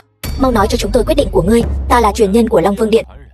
Lần này xuống núi chính là để tìm kiếm người định mệnh, để sinh ra hậu duệ mạnh nhất của Long Vương Điện. Bây giờ nhiệm vụ đã hoàn thành, cũng là lúc nói cho các người biết rồi. Nếu không thì mấy người chiến thần Tưởng Vũ, Diệp Thiên, còn có Dịch Tùng, nhân vật lớn như vậy, sao có thể nghe lời ta? Lời này có thật không? Long Vương Điện là vượt trên cả triều đình đại hạ chúng ta, được vạn người tôn sùng. Lâm Khiếu, thì ra đây chính là bí mật mà ngươi che giấu. Đúng vậy. Vợ à, tôi chỉ muốn sống khiêm tốn thôi. Hơn nữa, tôi căn bản không muốn tiếp nhận thế lực to lớn này. Chỉ muốn cùng vợ sống một cuộc sống bình dị. Không đúng, Lâm tiên sinh. Ngài vừa là người của Long Vương Điện, lại vừa là nhân vật lớn đứng sau Diệp Thiên và Tưởng Vũ. Tại sao từ trước đến giờ tôi cũng chưa từng nghe nói đến? Lâm Khiếu, rốt cuộc là chuyện gì vậy? Đương nhiên là tôi không muốn để bọn họ biết. Nếu không, cửa nhà tôi sẽ bị đạp nát mất. Hơn nữa, quyền lực này là dùng chúng sinh đổi lấy. Áp lực như vậy, tôi không muốn gánh vác. Nói như vậy, ai ở bên cạnh ngươi, người đó chính là tôn chủ phu nhân. Đúng vậy. Được thôi, Lâm Khiếu, ngươi không nói sớm không nói muộn, lại cứ nói bây giờ. Có phải là muốn ta cùng Tề tiểu thư đều làm phu nhân của ngươi? Ngươi nói rõ ràng cho ta. Ta và Tề tiểu thư, ngươi rốt cuộc chọn ai? Vân Vân, tôi đã sớm chọn cô rồi. Cô nói như vậy thật khiến tôi lạnh lòng. Mau gọi chồng đi. Ngươi nằm mơ. Nếu ngươi không gọi, ta sẽ cùng Tề tiểu thư ở bên nhau. Ngươi dám? Vậy thì mau gọi chồng đi. Ngươi, Vân Vân tỷ, nếu ngươi không thích Lâm Khiếu hay là vị trí tôn chủ phu nhân này, để ta thay ngươi đảm nhiệm. Không được. Vị trí phu nhân của Lâm Khiếu chỉ có thể là ta. Gọi chồng, vị trí tôn chủ phu nhân sẽ là của ngươi. Lâm Khiếu, ngươi gan to lên rồi phải không? Còn tôn chủ phu nhân nữa, khi nào thì ngươi lại muốn trở thành tôn chủ? Bây giờ sư phụ và đại sư bá đã quyết tâm ép ta lên vị trí cao. Nếu không cũng sẽ không tuyên bố 3 ngày sau tổ chức yến tiệc đón gió cho ta. Thông báo cho nhiều người như vậy chính là vì muốn ép buộc ta trở thành tôn chủ. Xem ra vị trí tôn chủ này ta không muốn làm cũng phải làm. Lâm tiên sinh, năng lực của ngài không cần bàn cãi, và trách nhiệm như vậy ngài cũng phải gánh vác. Còn ta giờ cũng đã báo thù cho ca ca để kẻ ác bị bắt. Vậy hôn ước của chúng ta đến đây coi như hủy bỏ, chia tay tại đây thôi. Tề tiểu thư, Long Vương lạnh phát sáng với cô. Nhất định là có nguyên nhân. Ta đã bẩm báo việc này với sư phụ. Xin mời Tề tiểu thư ở lại thêm vài ngày. Phải biết rằng Long Vương lạnh liên quan đến mạch sống của Long Vương Điện ta, càng liên quan đến thiên hạ, không thể đùa giỡn.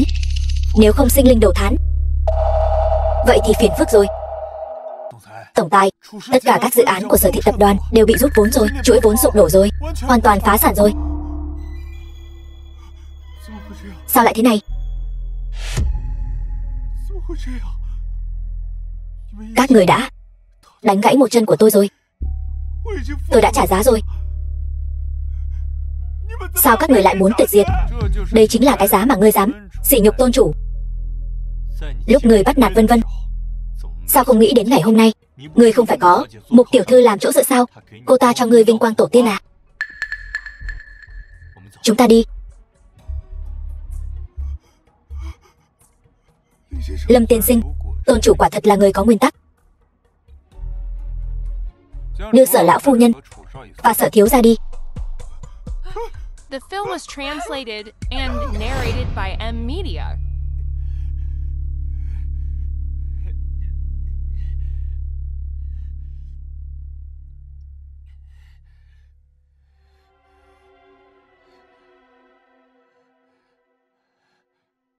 Vương thư ký, giúp tôi chuyển lời cho Mục tiểu thư. Trước 1 giờ chiều mai, tôi muốn gặp Mục tiểu thư. Xin ông nhất định phải truyền lời giúp tôi. Được Sở thiếu gia. Mục tiểu thư, bây giờ cô là người phụ trách bữa tiệc này. Cô có thể nói là một bước lên mây, thế bất khả đáng. Thật là đáng mừng. Mục tiểu thư, thân phận của cô bây giờ cao quý như vậy, mà nhà họ Sở chúng tôi vẫn luôn vì cô mà trung thành một lòng. Thế nhưng gần đây có một tên nhóc gọi là Lâm Khiếu muốn loại bỏ nhà họ Sở chúng ta khỏi thiên thành. Hắn nói rằng ngay cả cô gặp hắn cũng phải đích thân quỳ xuống. Đây là hoàn toàn không xem cô ra gì. Cái gì? Lâm Khiếu? Hắn ta cùng lắm cũng chỉ là một tên man phu nơi sơn dã mà thôi. Tuy nhiên hắn ta đã cứu mạng Diệp Thiên, liền dám không coi cô ra gì, bảo cô đến dự tiệc để hắn cho cô hối hận. Nếu cô không đối phó với hắn, hắn thật sự sẽ tưởng cô sợ hắn đấy. Đủ rồi. Ngày mai ở buổi tiệc, ta nhất định phải xem thử khí thế của hắn. Vâng, Mục tiểu thư, đến lúc đó ở buổi tiệc vẫn cần cô giúp tôi giới thiệu với các vị đại lão, để cho Lâm Khiếu biết hắn ta là cái thá gì. Ngươi yên tâm, ngươi đã theo bổn tiểu thư, bổn tiểu thư nhất định sẽ không bạc đãi ngươi. Cô đi thong thả. Sở thiếu gia, đây là thiệp mời dự tiệc đón gió. Tốt. Vâng, cô giúp tôi. Đa tạ Mục tiểu thư. Được. Lâm Khiếu, ngày mai ở tiệc đón gió ta đã sắp xếp Diệp Thiên đến tiếp đón ngươi. Ngươi cứ việc đi vào là có thể kế vị tôn chủ. Đây cũng là tâm nguyện của sư phụ ngươi và các vị sư bá bao năm qua. Ngươi nhất định đừng làm ta thất vọng. Đại sư bá, ta muốn sư phụ đích thân đến nói với ta, nếu không ta sẽ không đi. Lâm Khiếu, đây là mệnh lệnh. Đi hay không, không do ngươi quyết định. Ngươi đã là tôn chủ của Long Vương Điện thì không có lý do gì phải che giấu. Khi ngươi tiếp nhận quyền lực vô thượng, ngươi mới biết những năm qua sư phụ ngươi gánh vác trọng trách nặng nề như thế nào. Nếu ngươi tiếp tục cố chấp như vậy, sư phụ và các sư bá của ngươi sẽ không còn bất kỳ quan hệ gì với ngươi nữa. Ngươi có lỗi với ai? Lâm Khiếu, ngươi nên trưởng thành rồi. Vâng, Đồ Nhi nhất định sẽ gánh vác trách nhiệm của mình, nhất định sẽ không làm sư phụ và đại sư bá thất vọng. Như vậy rất tốt. Chuyện về Long Vương lệnh ta đã chuyển lời cho sư đệ, sau tiệc đón gió tự nhiên sẽ giải đáp cho ngươi. Vâng. Vợ à, ở tiệc đón gió cứ xem như nhà họ Sở là tự chuốc lấy. Tử Phong, ngươi xem này, tiền tổng của Giang Nguyên tập đoàn Nam tỉnh, Vương tổng của Đằng Phi xí nghiệp, còn có cả những người sắp sửa sánh ngang với Thiên Hạ tập đoàn, Tôn tổng của Long Thượng, hôm nay đều hội tụ tại đây. Chốc nữa nhất định phải để Mục tiểu thư giúp đỡ dẫn tiến cho Sở gia ta. Đây cũng là cơ hội cuối cùng của chúng ta rồi. Mẹ, bà nội, hai người cứ yên tâm đi, ta sẽ đi tìm Mục tiểu thư ngay.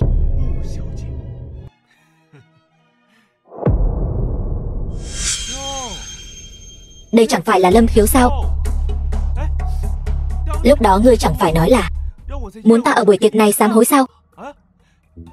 Ta đến rồi đây, sao lại không sám hối? Sở Tử Phong, những lời ta đã nói tự nhiên sẽ từng cái thực hiện.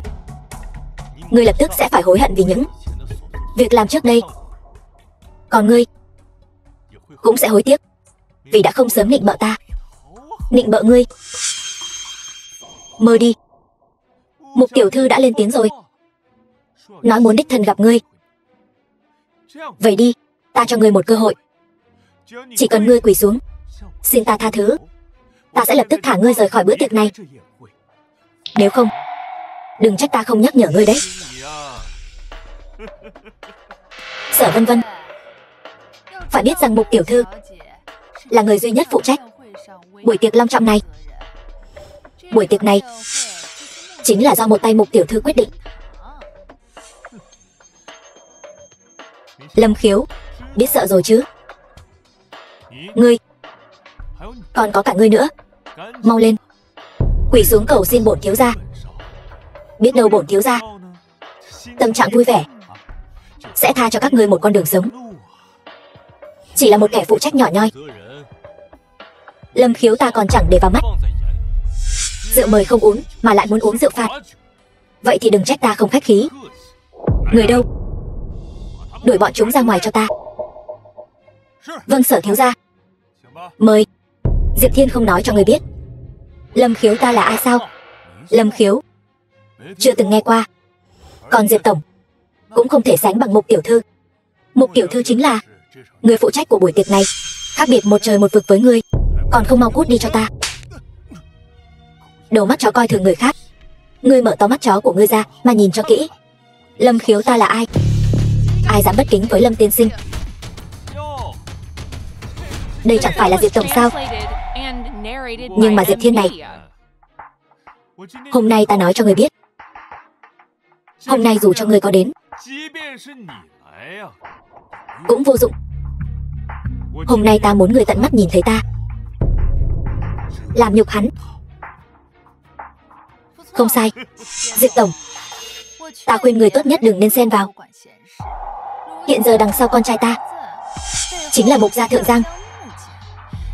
Phải biết rằng đó chính là cơ hội được gặp người đứng sau lưng tán tải chân nhân.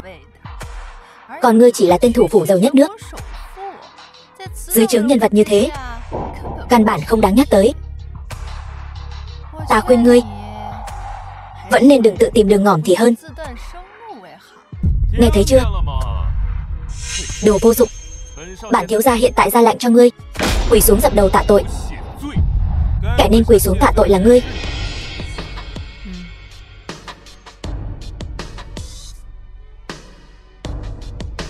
Sở thiếu gia, Diệp tổng bảo ngươi quỳ xuống tạ tội. Ngươi đừng có không biết điều.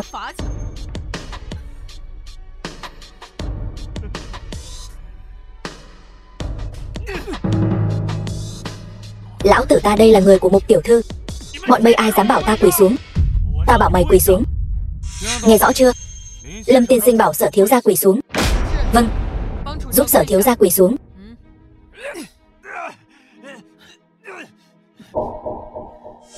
Ngươi xong đời rồi. Ngươi, còn cả ngươi nữa. Tất cả các ngươi đều sẽ xong đời. Đợi Mục tiểu thư tới, ta sẽ đuổi tất cả các ngươi ra khỏi thiên thành. Sở Vân Vân, ngươi cứ thế mà nhìn Tử Phong quỳ trước mặt ngươi sao? Ngươi còn không mau thả hắn ra cho ta. Sở lão thái thái, tôi và Sở ra các người không còn bất cứ quan hệ gì nữa. Hơn nữa Lâm Khiếu đã nói chỉ cần hắn quỳ xuống xin lỗi thì sẽ thả hắn ra. Ai dám bảo người của ta xin lỗi? Người nắm quyền Mục gia Mục Vô Song, thì ra Sở ra thực sự đã dựa vào cái cây đại thụ Mục gia này. Xem ra đối phương sắp xong đời rồi. Mục tiểu thư, bọn họ đang làm loạn ở yến tiệc, hoàn toàn không coi cô ra gì. Cô nhất định phải đuổi bọn họ ra ngoài. Nhất định phải làm chủ cho tôi. Đây chính là chỗ dựa mà ngươi nói sao? Mục gia Thượng Giang, Mục Vô Song. Đúng vậy. Giờ thì biết sợ rồi chứ. Ta đã nói rồi, ta là người của Mục tiểu thư. Các ngươi xong đời rồi. Bây giờ không ai có thể ngăn cản Mục tiểu thư làm việc. Còn không mau thả ta ra. Chỉ bằng cô ta còn chưa có tư cách này. Xem ra ngươi từ chối thả Sở Tử Phong rồi. Đúng vậy. Cho dù ngươi biết thân phận của ta cũng không muốn thả hắn ra phải không? Mục tiểu thư, tôi nghĩ thái độ của tôi đã thể hiện rất rõ ràng rồi. Vậy thì bản tiểu thư sẽ cho ngươi thấy thái độ của ta.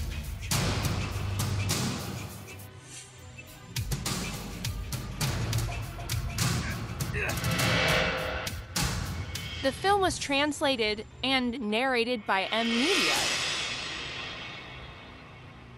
Đa tạ Mục tiểu thư. Lâm Khiếu, ngươi hãy nhìn cho rõ. Đây chính là thái độ của Mục tiểu thư, quyền thế của Mục tiểu thư. Biết điều thì mau quỳ xuống xin lỗi. Nếu không, chính là đang khiêu khích Sở gia và Mục gia ta. Xin lỗi. Đúng vậy. Ngươi bây giờ nếu làm theo lời Sở Tử Phong, quy hàng ta, ta sẽ cho ngươi một con đường sống. Mục tiểu thư phải không? Tốt lắm. Ngươi là người đầu tiên dám nói cho ta một con đường sống. Nhưng rất tiếc, ngươi không có tư cách này. Tất cả mọi người ở đây đều không có tư cách này. Mục tiểu thư, ta biết Sở Tử Phong đem Sở gia sản nghiệp toàn bộ đặt lên người ngươi, ngươi mới ra tay cứu giúp. Cùng lắm hiện tại ngươi giúp không được hắn. Thân phận Lâm Khiếu ngươi không cách nào đo lường, ngươi vẫn nên kịp thời dừng tay thì tốt hơn. Ta khinh. Sở Vân Vân, ngươi là muốn nói Lâm Khiếu tên phế vật này so với thân phận Mục tiểu thư còn cao hơn sao? Hắn cùng lắm chỉ là một tên phế vật mà thôi, làm sao có thể so sánh với Mục tiểu thư. Ta không phải thứ gì, chỉ là hôm nay buổi tiệc này toàn bộ đều là vì một mình ta mà mở.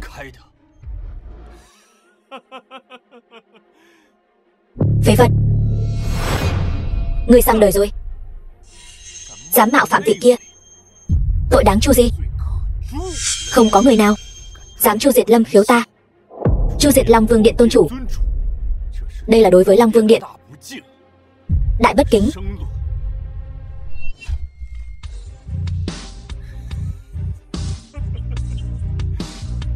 Tôn chủ bất kính với Long Vương Điện. Lâm Khiếu, ta thấy ngươi là ngốc rồi. Phải biết rằng ngươi cùng lắm chỉ là một tên phế vật mà thôi. Chẳng lẽ ngươi tên phế vật này còn muốn nói cho ta biết ngươi có thân phận ẩn giấu gì? Vậy được thôi, ngươi có thân phận ẩn giấu gì cứ việc lôi ra. Ta ngược lại muốn xem thân phận của ngươi rốt cuộc có gì ghê gớm. Phải biết rằng hiện tại có thể khiến Mục tiểu thư quỳ xuống chỉ có vị phía sau Tán Tài chân nhân kia. Ta đã nói rồi, Tán Tài chân nhân đều nghe lệnh ta. Ta khuyên ngươi vẫn nên đừng tiếp tục khi quân phạm thượng, để tránh gây ra tội lỗi ngập trời. Lâm Khiếu, ngươi hỏi thử xem, chỉ cần có một người tin thì bản thiếu gia sẽ ở trước mặt tất cả mọi người khỏa thân chạy. Ngươi đi hỏi đi. Sở Tử Phong, ngươi dám hết lần này đến lần khác đối với tôn chủ bất kính, lại đây đánh nát miệng hắn cho ta. Đủ rồi, ngươi mạo phạm ta, mạo phạm vị kia, tội đáng chu gì? Người đâu, đánh gãy chân hắn để kính tôn chủ. Mục tiểu thư, chẳng lẽ Tán Tài chân nhân không nói cho người biết buổi tiệc này là vì ai mà mở? Sao vậy? Ý của ngươi là buổi tiệc này vì hắn mà mở sao? Không sai. Diệp Thiên, nói chuyện phải có trách nhiệm. Nếu như lời ngươi nói, hắn chính là người có thể ngồi ngang hàng Long Vương Điện tôn chủ. Buổi tiệc này đúng như ngươi nói, vì hắn mà mở. Không sai, buổi tiệc này chính là vì bổn tôn mà mở. Không thể nào. Hắn quả thực là ăn nói ngông cuồng. Hắn rõ ràng là đang quậy phá tiệc đón gió. Ngài nhất định phải dẹp yên cơn sóng gió này, để hắn tạ lỗi với tôn chủ. Không sai. Mục tiểu thư, ngài xử lý hắn, đây là điều mọi người mong muốn. Uy nghiêm của tôn chủ không ai có thể xâm phạm. Lâm Khiếu, ngươi còn không mau quỳ xuống tạ tội. Ta đã nói rồi, không ai có tư cách khiến ta quỳ xuống. Ngoan cố, bắt hắn và Diệp Thiên lại cho ta. Tất cả dừng tay lại cho ta. Chiến thần đại hạ, vị có thể trực tiếp diện kiến quốc chủ này, hắn vậy mà lại đến. Quả nhiên Long Vương Điện không thể xem thường. Tưởng chiến thần ngươi đây là ý gì? Mục vô song, yến tiệc này là vì Lâm tiên sinh mà an bài, mà Lâm tiên sinh chính là Long tôn của Long Vương Điện. Ngươi dám bất kính với tôn chủ, thật là chán sống rồi. Tưởng Vũ, bản tiểu thư là người phụ trách yến tiệc này, đều chưa biết Long tôn là ai, mà ngươi và Diệp Thiên thật là khẩu khí lớn, dám lừa gạt mọi người. Hôm nay nếu ngươi không đưa ra được bằng chứng, bản tiểu thư mặc kệ ngươi là ai, sẽ đuổi ngươi ra khỏi yến tiệc để chỉnh đốn Long Nhan. Bằng chứng, chiến thần đại hạ Tưởng Vũ ta và toàn cầu thủ phủ Diệp Thiên, hai người này ở đây. Chẳng lẽ đây còn chưa phải là bằng chứng sao? Thuộc hạ đến muộn, mong tôn chủ thứ tội. Đứng dậy đi. Mục tiểu thư, giờ đã biết thân phận của ta chưa? Lâm Khiếu, ta là người phụ trách yến tiệc này. Diệp Thiên là cái thá gì? Tưởng Vũ lại là cái thá gì?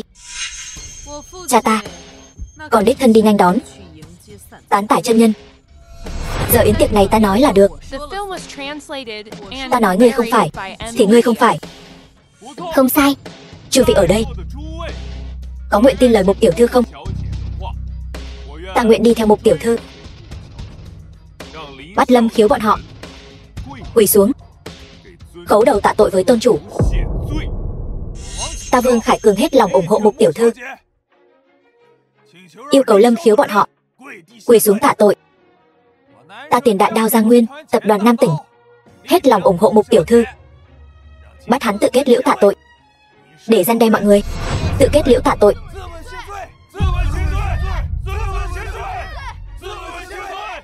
Lâm Khiếu, đây chính là ý nguyện của mọi người. Ngươi phải ngỏm. Chỉ bằng hắn vẫn chưa có tư cách này, cộng thêm ta Tôn tổng Long Thượng tập đoàn thì sao? Không đủ. Đừng nói là giới thượng lưu phía Nam các ngươi, cho dù là giới thượng lưu thế giới cũng không thể khiến Lâm Khiếu ta quỳ xuống. Tất cả các ngươi đều không có tư cách. Lâm Khiếu, chư vị ở đây đều là những người quyền thế bậc nhất Nam Tỉnh. Chỉ cần một câu nói là có thể chặn đường ngươi. Bây giờ ngươi chẳng qua chỉ là vùng vẫy dãy ngỏm. Mục tiểu thư, người hãy lấy mạng hắn đi.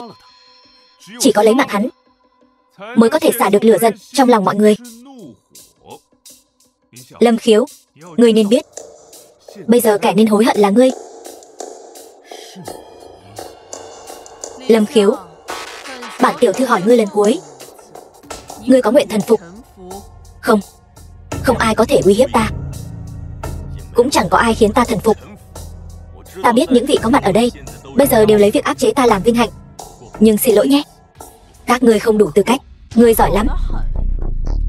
Ngươi hiện là kẻ duy nhất dám khiêu khích quyền lực. Ta thành toàn cho ngươi một lần. Người đâu?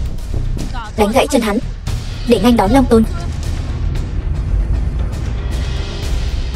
Vậy thì tốt. Ngươi đừng có hối hận. Kẻ nên hối hận là ngươi mới phải. Tán Tải chân nhân tới.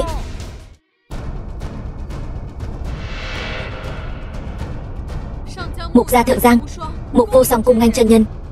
Mục Vô Song, chuyện gì thế này?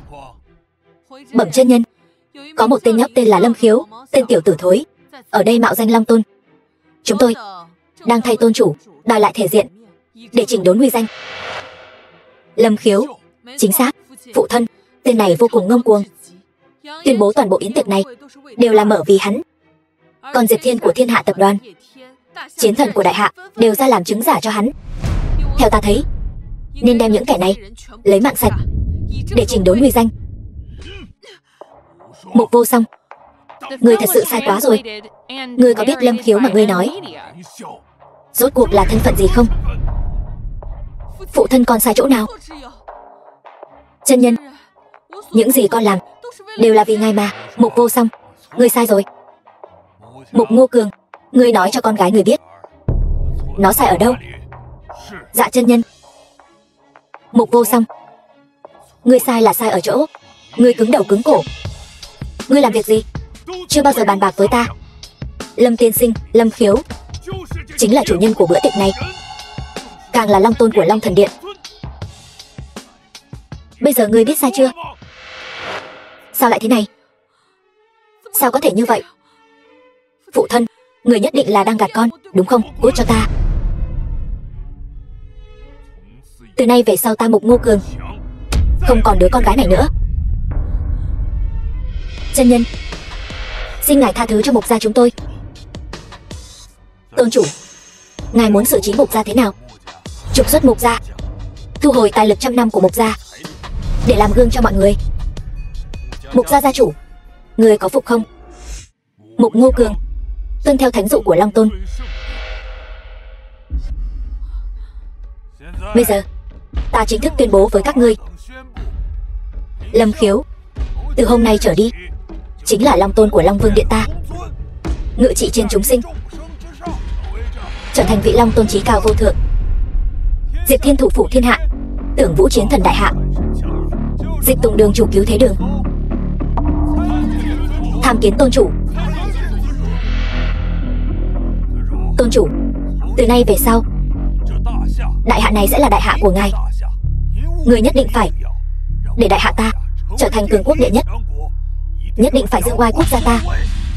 Vâng, thần nhất định không phụ lòng. Dương oai quốc quy đại hạ ta. Bọn ngươi có thật sự tâm phục khẩu phục, thành tâm quỳ lại ta. Tôn chủ, việc người kế vị chính là chúng vọng sở quy. Chúng vọng sở quy.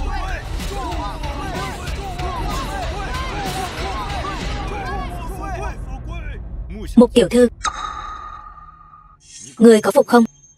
Vô song bái kiến tôn chủ. Các vị ở đây có phục không? The film was translated and Chúng tôi tâm phục. narrated by M Media. Nói hay lắm. Nhưng ta biết các vị ở đây chỉ là sợ cường quyền, kỳ thực trong lòng đều không phục. Ta muốn không phải các vị thần phục, mà là các vị tâm phục khẩu phục. Tưởng Vũ, đưa súng cho Mục tiểu thư.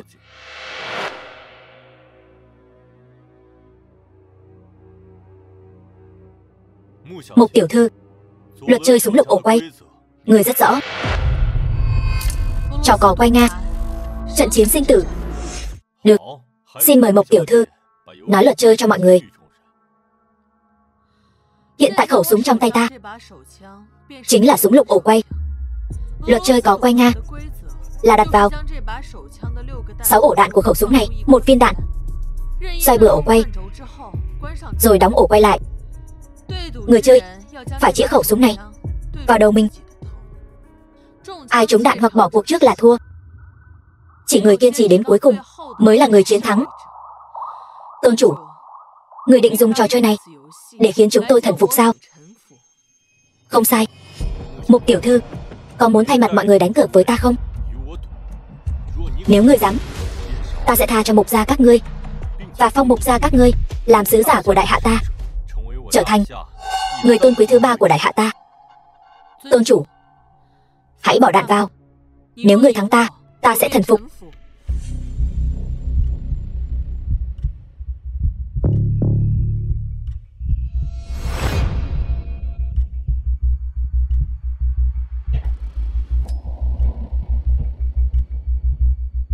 Mục tiểu thư, đến lượt ngươi.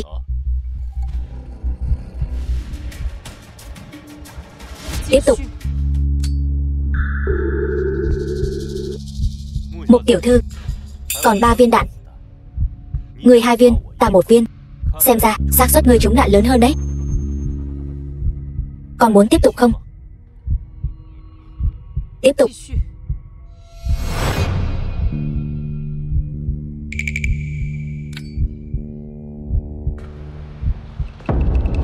Tôn chủ, người chỉ còn 1 viên đạn cuối cùng.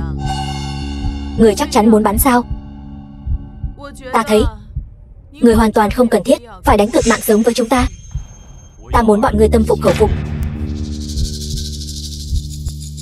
Vợ đến lúc này rồi, còn chưa gọi ta một tiếng chồng sao? Lâm Khiếu, tôi tin anh có lòng kiêu hãnh của anh. Tôi cũng hiểu anh nhất định sẽ sống sót. Nếu anh không thể, tôi sẽ cùng anh đi xuống suối vàng. Vợ yên tâm đi.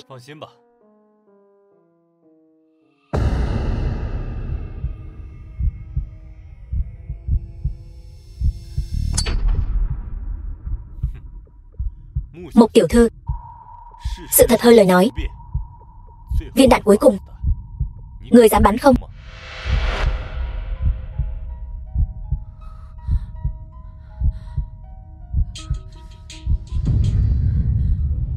Ta là Mục Vô Song, từ nay về sau sẽ một lòng trung thành với điện chủ. Lâm Khiếu, nghe theo răm rắp.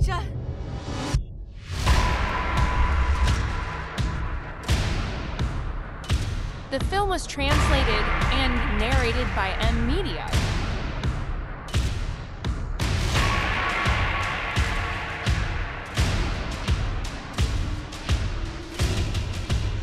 Kể từ hôm nay, Lâm Khiếu ta xin thề một lần nữa, nhất định sẽ không phụ lòng mong đợi, chấn hưng uy thế đại hạ quốc ta, mang lại phúc lợi cho quốc gia xã tắc, không quên tâm nguyện ban đầu. Bái kiến tôn chủ.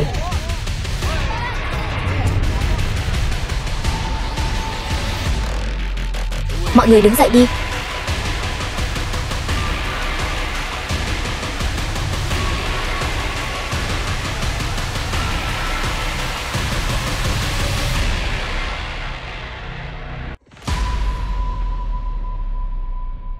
Vợ à, nàng còn nhớ lời hứa ta đã từng nói với nàng không? Ta đã nói sẽ không để bất kỳ ai bắt nạt nàng nữa, cũng đã nói sẽ khiến người nhà họ Sở phải công khai xin lỗi. Lâm Khiếu, ta yêu anh. Vợ à, từ hôm nay trở đi, nàng sẽ càng yêu ta hơn. Còn những uất ức mà nàng đã phải chịu đựng, ta cũng sẽ từng chút một đòi lại công bằng cho nàng.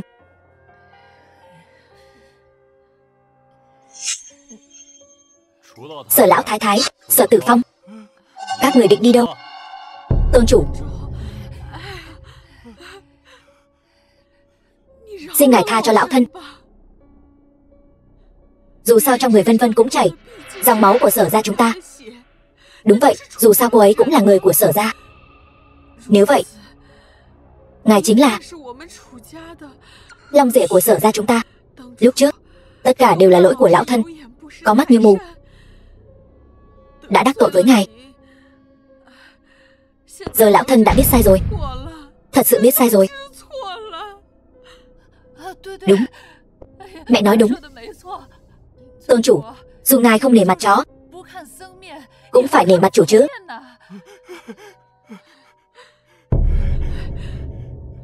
Chị, anh rể, thả lỗi cho tôi đi, thả lỗi cho tôi được không?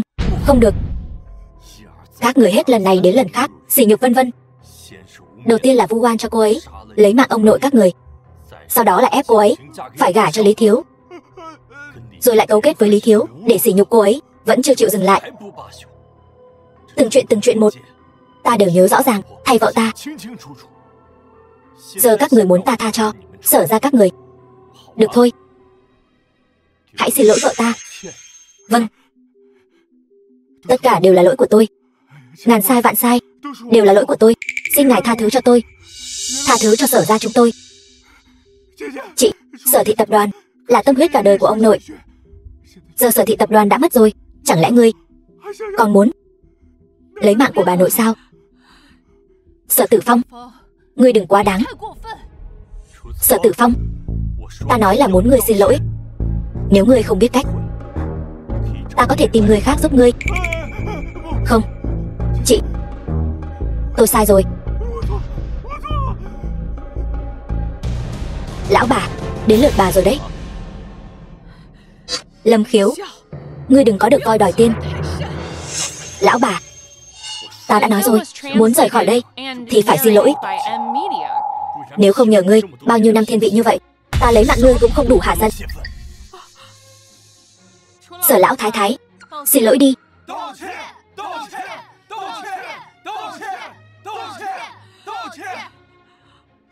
Mẹ, nếu không thì cứ xin lỗi Vân Vân đi, xin lỗi đi.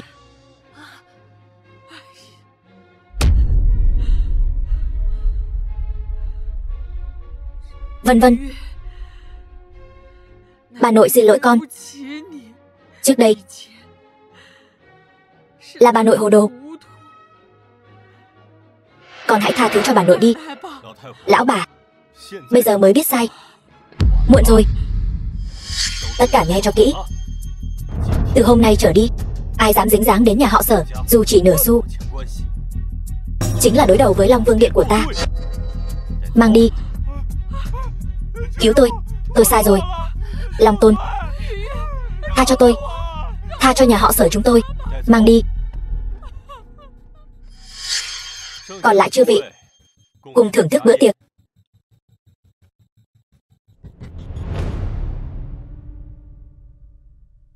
Đại sư bá, giờ tôi đã tiếp nhận ngôi vị Long Tôn. Chuyện sau này vẫn mong sư bá thay mặt xử lý. Tôi và Vân Vân sẽ về trước. Lâm Khiếu, sư tôn của ngươi chắc chắn đã đến Thiên Thành, đang ở nhà ngươi và Sở tiểu thư đợi ngươi.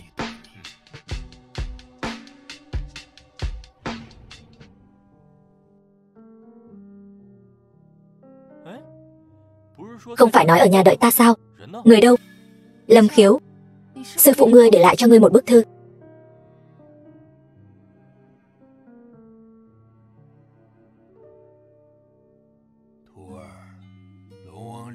Lâm Khiếu, Long Vương lạnh chỉ giúp con tìm được nhân duyên trời định, nhưng việc con chọn ai là do trái tim của con. Sư phụ già rồi, muốn tự do tự tại, mong con sau này phải phát triển Long Vương Điện thật tốt. Lão già này thật sự là tự mình tiêu dao tự tại, chỉ đáng thương cho đồ nhi ta. Nếu đã như vậy, Lâm Khiếu, hôn ước của chúng ta hủy bỏ. Chúc ngươi và Vân Vân tỷ mãi mãi hạnh phúc. Chắc chắn rồi. Tề tiểu thư, vậy sau này cô có dự định gì về kế thừa gia nghiệp? Nếu đã như vậy, vậy chúng ta cùng nhau ăn bữa cơm cuối cùng đi. Tạm biệt quá khứ, hướng đến tương lai tươi sáng. Vợ yêu, Tề tiểu thư, anh nghĩ hai em chắc chưa ăn quán ven đường bao giờ. Hôm nay chúng ta sẽ dùng bữa cơm đặc biệt này để kỷ niệm khoảng thời gian vừa qua, mỗi ngày vui vẻ.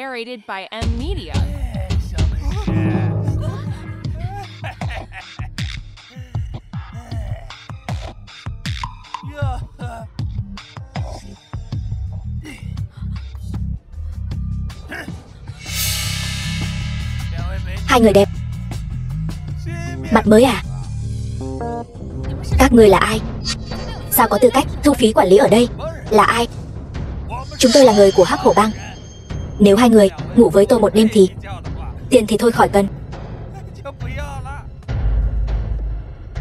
Vợ yêu, Tề tiểu thư, để anh xử lý hắn, nhổ cỏ tận gốc bọn chúng. Các ngươi là người của ai? Chúng tôi là người của Hắc Hổ Bang, người của Sơn Ca. Sơn Ca có biết không? Sao nào, ngươi còn nhận ra hắn ta sao? Đừng nói Sơn Ca, chính là Thiên Vương lão tử, đến rồi cũng không làm gì được, ta diệt hắn. Bây giờ đến lượt ngươi.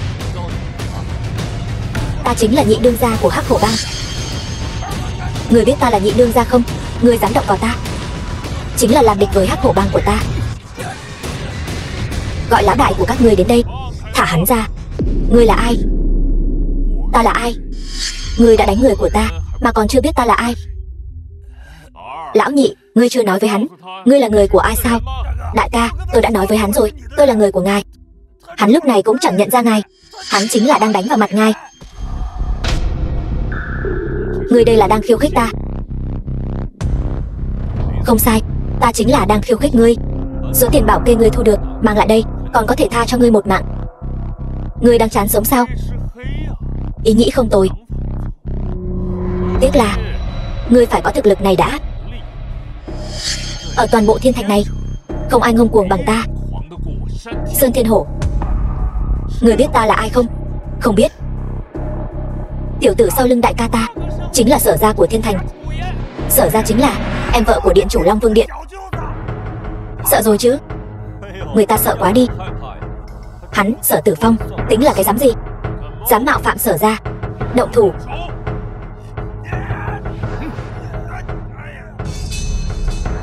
Bây giờ gọi Sở Tử Phong đến đây cho ta. Tiểu tử, ta nói cho ngươi biết, ngươi xong đời rồi. Sở ra, bên này có một tiểu tử muốn gặp ngài. Khẩu khí hắn ta rất ngạo mạn, nói muốn diệt Hắc Hổ Bang của tôi. Ngài nhất định phải làm chủ cho tôi, đòi lại công bằng. Hắn ta là ai? Lâm Khiếu. Sở ra, hắn ta tên Lâm Khiếu. Sao ngươi dám chọc vào sát thần này? Ta không quản được ngươi nữa rồi, ngươi tự cầu nhiều phúc đi. Sở ra,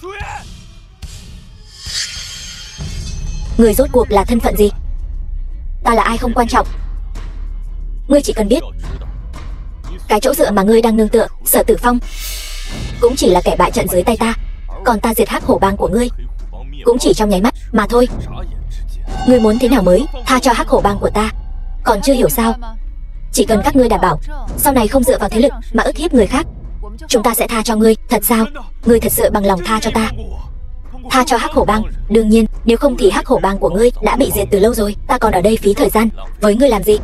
Tuy nhiên, nếu ngươi còn lề mề, ta sẽ thay đổi chủ ý đấy. Cảm ơn Lâm tiên sinh. Tôi đảm bảo sau này Hắc Hổ Bang nhất định sẽ nghe theo ngài, tuyệt đối không làm điều ác nữa. À đúng rồi, đây là phí bảo kê ta thu được. Đưa đây. Còn không mau đưa cho Lâm ra. Đưa tiền đây.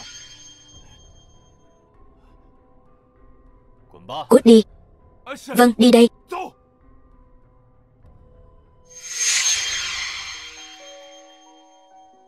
Cảm ơn cậu. Hắc Hổ Bang là bọn ác bá của con đường này. Chỉ cần qua lần này, sau này yên tâm đi lão bá.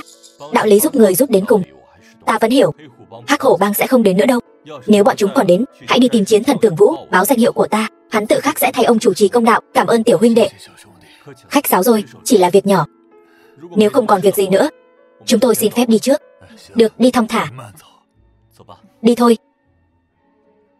Ba, nhìn gì vậy? Ba thấy được một chàng rể tốt. Tiếc là hai người họ là một đôi. Con gái, con có muốn làm vợ lẽ không? Ba. Lâm tiên sinh, Vân Vân tỷ, chúng ta hẹn ngày tái ngộ. Cảm ơn, thuận buồm xuôi gió. Thuận buồm xuôi gió. Này vợ à, Tệ tiểu thư cũng đi rồi, chúng ta mau về nhà sinh con thôi. Lâm Khiếu, anh mới bao nhiêu tuổi chứ? Suốt ngày nghĩ đến chuyện sinh con, chẳng có chút chí lớn nào cả. Chẳng phải là học từ lão già đó sao? Tôi cũng muốn sinh con. Đợi nó lớn lên, giao Long Vương Điện cho nó quản lý. Như vậy thì chúng ta sẽ đi du lịch vòng quanh thế giới, sống những ngày tháng tiêu dao. Thế nào? Lâm Khiếu, lòng vương lạnh của anh lại sáng rồi. Vợ à, Lâm Khiếu ta chỉ cần có mình nàng là đủ.